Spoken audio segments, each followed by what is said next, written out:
Morning, Rabotai. So now another one of the notable minhagim of Sefirat HaOmer is that we abstain from having weddings during Sefirat HaOmer, at least according to Sfaradim, from the beginning of Sefirat HaOmer until the 34th day of the Omer.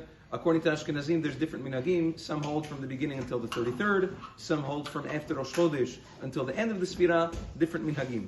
Now, the reason for that, in general, although a person who hasn't gotten married yet and hasn't had children, which means he didn't do the mitzvah of Pirya Brivia, procreating, that's mitzvah aseh. Nevertheless, mikoach minhag, as a result of this minhag, even bachurim, even young men who have not yet done mitzvah Pirya Brivia, the minhag is not to hold any weddings at all during this tkufa, out of a sign of avilut for the talmidim of Rabbi Akiva.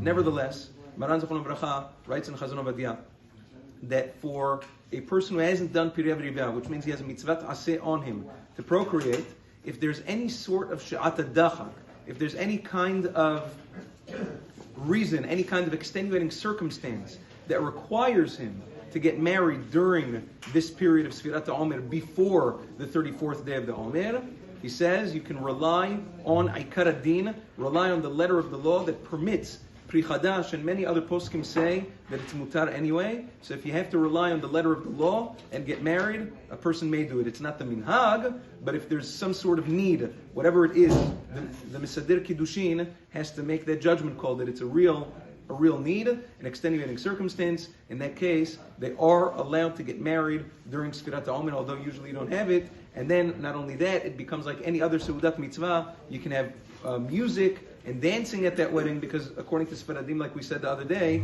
any Seudat Mitzvah during Sefirat HaOmer is allowed to have music. So that's with regards to weddings. Yom Tov Rabotai Atzlacha.